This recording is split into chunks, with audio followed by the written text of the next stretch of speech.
Praise the Lord. जय मसीह की साथियों, ईश्वर आपको बहुत आशीष दे। इस वीडियो के द्वारा आपको इंकरेज करना चाहता हूँ पति पत्नी के रिश्तों के विषय में। मैंने कई एक लोगों से सुना है कि पति पत्नी का रिश्ता बहुत नाजुक और कमजोर होता है, पर ये मैं नहीं मानता हूँ, क्योंकि मैंने कई एक पति पत्नी को बुजुर्गी होने तक लड़ते हुए देखा है और वे कभी एक दूसरे से अलग नहीं हुए। वे लड़ते झगड़ते भी एक दूसरे के साथ ही रहते। क्यों?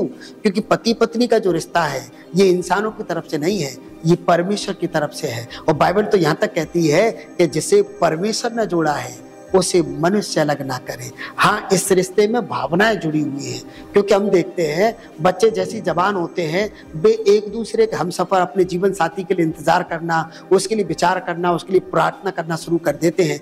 और जहाँ तक मैंने सुना है कि जब सगाई होती है, जब रिंग सेरेमनी होती है, तो जिस उंगली में रिंग पहनाई जाती है उस उंगली की जो नसें हैं डायरेक्ट दिल से कनेक्ट होती है। ये रिश्ता दिल से कनेक्ट है। और मैं ये मानता हूँ कि जब परमेश्वर ने आदम को बनाया था और आदम के बाद हव्वा को बनाया, तो परमेश्वर ने आदम की जो पसली उठाई थी जरूर वो दिल के ऊपर से उठाई थी। इसीलिए रिश्ता भावनाओं से कनेक्ट है, दिल से कनेक्ट है, प्रेम से कनेक्ट। ये रिश्ते में प्रेम होना बेहद जरूरी है। ये रिश्ता दिमाग से नहीं चल सकता है। पति पत्नी का रिश्ता भावनाओं से, दिल से, एक दूसरे की कदर करने से, आदर करने से, प्रेम करने से रिश्ता चलता है। इसीलिए मैं आपको कुछ टिप्स देना चाहता हूँ ताकि आपका रिश्ता ज्यादा अच्छा चले। इसलिए क्या करें, आप एक दूसरे का बर्थडे और शादी की सालगिरह हमेशा याद रखें, एक दूसरे को विश करना ना भूलें।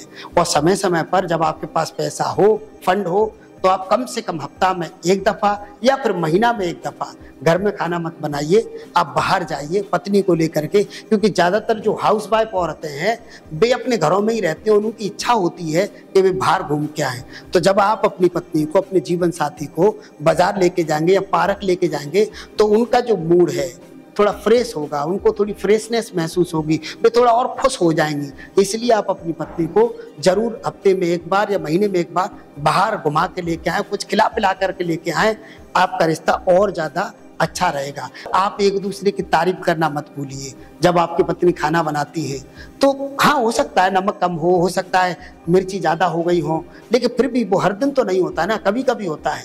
इसलिए एक दूसरे की आप तारीफ करिए, एक दूसरे का आदर करिए, एक दूसरे की सेवा करिए, एक दूसरे की भावनाओं की कदर करिए।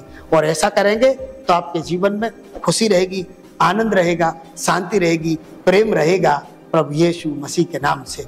और मैं एक बात आपको बताना चाहता हूँ कि जब भी आप पति पत्नी में झगड़ा हो तो आप बच्चों के सामने कतई झगड़ा मत करिए। बच्चे जब स्कूल चले जाएं तब आप अपनी बातें एक दूसरे से कहें। हो सकता है तो किसी पार्क में चले जाएं, उससे आपका मूड और फ्रेश होगा और कभी शायद झगड़ा ही ना हो, आप में एका हो सकता है। तो बच्चों के साथ झगड़ने से क्या होता है कि बच्चे भी सीख जाते हैं। बच्चे कई बार लड़ाई झगड़ा सीख जाते हैं, गाली गलौज देना सीख जाते हैं। इसलिए वचन कहता है कि परमेश्वर को लोगों को गाली देने वाला और मारपीट करने वाला नहीं होना चाहिए। तो जब आप पति पत्नी में झगड़ा हो तो एक दूसरे से गाली मत दीजिए और मारपीट मत करिए, अपशब्द मत बोलिए। और ऐसे जब आप झगड़ा करेंगे तो झगड़ा क्या होगा, वो एक दूसरे से वार्तालाप रह जाएगा, एक दूसरे से शिकायतें रह जाएंगी। और एक दूसरे की शिकायत आप बोल दीजिए, कह दीजिए, खुल के बोल दीजिए और माफी मांग लीजिए एक दूसरे से। जरूर माफी मांगने वाला व्यक्ति बड़े दिल वाला होता है, छोटे दिल वाले लोग माफी नहीं मांगते। इसलिए अक्सर मैंने देखा है कि महिलाएं ही माफी मांगती हैं, कई बार पुरुष माफी नहीं मांगते हैं। माफी मांगने वाले लोग बड़े होते हैं। यीशु ने माफी मांगना सिखाया है। वचन कहता है कि तुम क्या करो, एक दूसरे के सामने अपने अपराध मान लो। तो एक दूसरे के सामने अपनी गलती मान लीजिए, आपका रिश्ता ज्यादा स्ट्रांग हो जाएगा और आपके रिश्ते में ज्यादा प्रेम रहेगा। और मैं आपको बता दूं, वचन कहता है कि क्रोध तो करो, पर आपका क्रोध शाम को सूरज ढलने से पहले समाप्त हो जाए। तो जब आप पति पत्नी झगड़ा हो जाए तो अपना झगड़ा शाम को खत्म कर लीजिए। हर दिन, दूसरे दिन, तीसरे दिन अपने झगड़े को मत खींचिए। कई पति पत्नी हफ्तों तक अपने घर के झगड़े को खींचते हैं और उस झगड़े में बच्चों के एजुकेशन का बहुत नुकसान हो जाता है। बच्चे बहुत डिप्रेस्ड हो जाते हैं, उनको लगता है कि हमारे माता पिता अच्छे नहीं है, वे लड़ाई करते रहते हैं। इसीलिए मैं आपसे कह रहा हूँ कि बच्चों के सामने झगड़ा मत करिए और साथ ही साथ आप झगड़ा करिए मत। तो झगड़ा हो भी जाता है किसी भी कारण, बस आप हर दिन शाम को समाप्त कर दीजिए, एक दूसरे को माफ कर दीजिए, एक दूसरे से अपने प्रेम का इजहार करिए।